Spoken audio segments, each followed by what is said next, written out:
Hello tout le monde, j'espère que vous allez bien et moi ça va par la grâce de Dieu.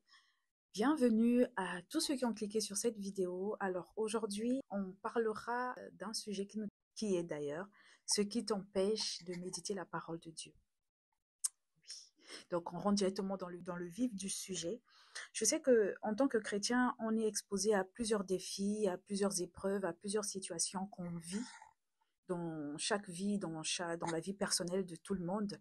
On a beaucoup d'occupations, on a beaucoup de choses qu'on fait et qui nous empêchent de vraiment méditer la parole de Dieu efficacement. Et donc, je vais énumérer 5 points. Forcément, tu vas te retrouver dans ces 5 points-là. On commence. Le premier point, je parlerai de la fatigue. La fatigue, c'est quelque chose qui nous empêche de méditer la parole.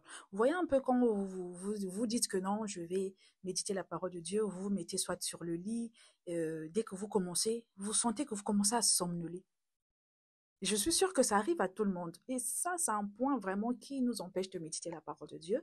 Et donc, le deuxième point, je parlerai de la procrastination. On veut méditer la parole de Dieu, mais on se dit, bon, demain. Et demain, quand on se réveille, on se dit, bon, après-demain. Et ainsi de suite. Du coup, on ne fait que procrastiner. On n'arrive pas, en fait, à méditer tellement qu'on procrastine. Ça, c'est le deuxième point. Et le troisième point, je parlerai des réseaux sociaux, la distraction. Voilà, la distraction. Et donc là, je vois un peu tout ce qui est réseaux sociaux. On passe du temps à scroller sur nos écrans, sur TikTok, sur Facebook, sur YouTube. En tout cas, on passe du temps vraiment, parfois des heures même. Et des fois, ce temps-là, on pouvait le dédier à Dieu par la méditation. On pouvait faire une petite méditation qui sera vraiment enrichissante. Mais non, on passe notre temps. Et quand je dis ça, je ne vois pas que vous, je me vois aussi. Ça m'arrive aussi de scroller, de passer plusieurs heures en train de scroller. Et donc, c'est quelque chose que je me suis dit, non, il faut que j'arrête. À un moment, il faut que j'arrête. Et donc ça, la distraction, ça touche tout le monde. Et le quatrième point, je parlerai, je dirais, le manque de motivation. Oui, le manque de motivation aussi nous empêche de méditer la parole. Vous voyez, on peut être accablé, on peut vivre beaucoup de situations stressantes et du coup, on manque de motivation et voilà.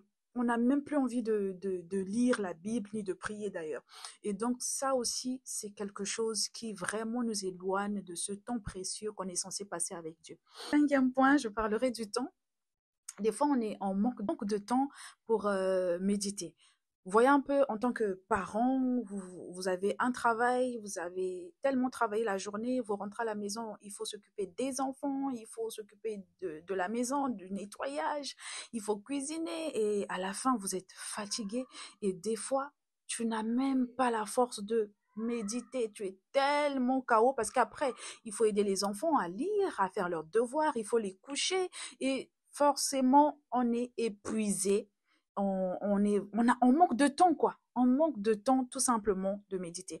Et vraiment, dites-moi en commentaire quels sont les points que vous avez constatés qui vous empêchent de méditer la parole de Dieu efficacement. Ça, c'est les points que moi, j'ai énumérés. Je suis sûre que certaines personnes se retrouveront parmi ces points que j'ai cités, mais dites-moi quand même ce que vous avez constaté. Et donc, en conclusion, je dirais, qu'est-ce qu'il faut faire? Comment y remédier? Et selon moi, hein, je dirais, c'est tout simplement l'organisation et se donner beaucoup plus de, je dirais, de motivation. En fait, voir ce que Dieu a fait pour nous. Pourquoi pas méditer? Pourquoi pas passer ce temps-là précieux dans sa présence? Parce que honnêtement, méditer, c'est communiquer, c'est parler avec Dieu, c'est comprendre qui il est, c'est connaître sa puissance. Bref, c'est là le pourquoi méditer, c'est un autre sujet que je parlerai dans une prochaine vidéo.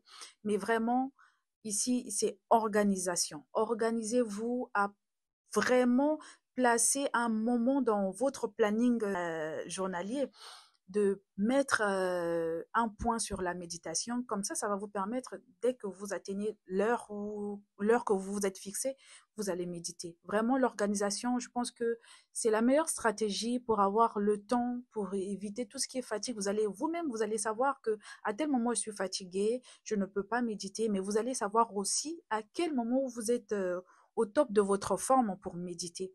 Et donc, franchement, je vous invite à vous organiser et ça va aller avec l'aide du Saint-Esprit. Vous pouvez aussi prier pour ça, demander au Saint-Esprit de vous donner beaucoup plus de motivation, beaucoup de force malgré le travail, malgré les occupations que vous pouvez avoir.